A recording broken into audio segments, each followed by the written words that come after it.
Assalamualaikum warahmatullahi wabarakatuh. Izin memperkenalkan diri, nama saya Yupi Permata dengan NIM 0112201043. Saya dari Prodi Pendidikan Agama Islam STI Dr. KHZ Mutakin Purwakarta. Di sini saya akan menjelaskan tentang materi bimbingan dan konseling. Yang ke-1 ada dari perbedaan bimbingan, yaitu konseling dan psikoterapi. Bimbingan yaitu proses bantuan yang bersifat preventif dan pengembangan, membantu individu memahami diri dan lingkungannya agar dapat mengambil keputusan yang tepat, misalnya bimbingan belajar ataupun bimbingan karir. Lalu yang kedua ada konseling, yaitu proses bantuan melalui hubungan tatap muka antara konselor dan klien untuk mengatasi masalah yang sedang dihadapi. Ini bersifat lebih mendalam dan personal dibanding bimbingan. Lalu ada psikoterapi, yaitu proses penanganan masalah psikologis yang lebih berat atau klinis. Misalnya gangguan mental dilakukan oleh tenaga profesional seperti psikolog atau psikiater dengan teknik terapeutik khusus. Lalu pada intinya, bimbingan yaitu pencegahan dan pengembangan. Lalu untuk konseling yaitu pemecahan masalah sehari-hari, dan psikoterapi yaitu penanganan gangguan psikologi serius.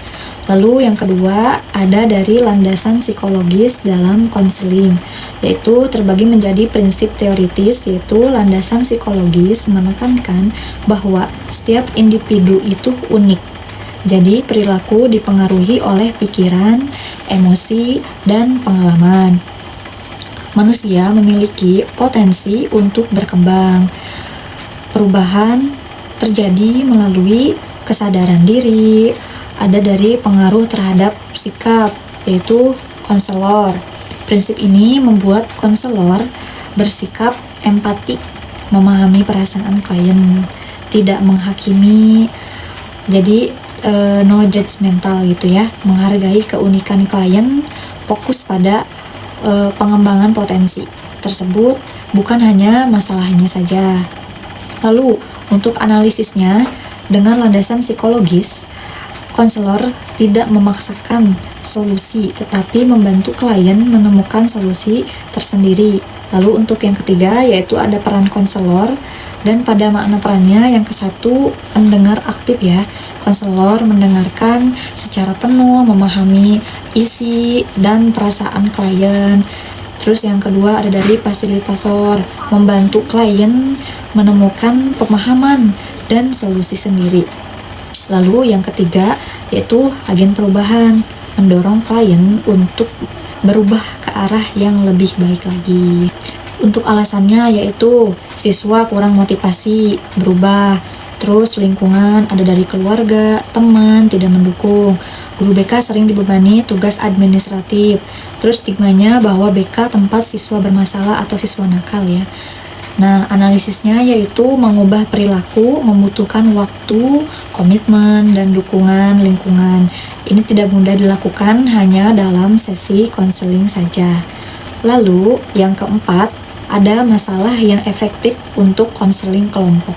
Cocok untuk konseling kelompok, yaitu kurang percaya diri, kesulitan komunikasi sosial, masalah pertemanan, motivasi belajarnya yang rendah, penyesuaian diri.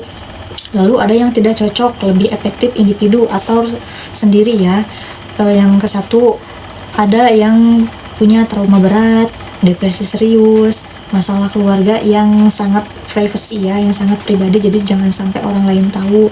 Lalu yang terakhir ada seperti gangguan psikologis. Jadi konsepnya mungkin konseling kelompok itu efektif untuk masalah yang bisa dibagi ya, dipelajari bersama karena ada dinamika kelompok dan dukungan sosial. Jadi mungkin lebih ke masalah yang belum di tahap yang berat gitu ya. Lalu yang kelima ada tahapan konseling, yaitu apa saja sih tahapan konselingnya. Yang ke-1 ada pembukaan. Nah, di sini membangun hubungan atau kepercayaan. Lalu yang kedua ada eksplorasi atau menggali masalah secara mendalam. Yang ketiga ada intervensi, yaitu memberikan bantuan, strategi pemecahan masalah. Lalu yang keempat ada terminasi, yaitu mengakhiri konseling dan evaluasi akhir. Lalu pada tahap paling menentukan yaitu eksplorasi. Kenapa paling menentukan? Karena jika masalah tidak dipahami dengan tepat, solusi akan salah. Jadi tidak asal menangani ya, menjadi dasar seluruh proses konseling. Lalu menangani resistensi atau konflik kelompok, menciptakan suasana aman dan terbuka, itu poin yang paling pertama ya. Lalu poin yang kedua, tidak memihak menggunakan teknik refleksi. Jadi masih ada teknik yang lain. Yang ketiga, menetapkan aturan pada kelompok tersebut. Yang keempat, mengelola konflik sebagai proses belajar. Nah, di sini untuk analisisnya yaitu resistensi bukan hambatan, tapi bagian dari proses yang harus dikelola dengan bijak. Nah, lalu ada yang keenam yaitu peran asesmen dalam konseling. Nah, kira-kira apa sih peran asesmen dalam konseling ini? Yaitu yang satu, bisa memahami masalah klien ya secara akurat, garis bawahi secara akurat ya, menentukan jenis bantuan yang tepat juga. Lalu ada mengidentifikasi seperti potensi dan hambatannya, lalu dasar pengambilan keputusan konselingnya. Nah, terus ada nih tantangan etis dan teknisnya. Dari apa aja sih poinnya kira-kira? Yang ke-1 ada dari keterbatasan waktu, banyak siswa, waktu terbatas, asesmen kurang mendalam. Nah, dari situ. Nah, terus ada yang kedua juga tentang stigma ya.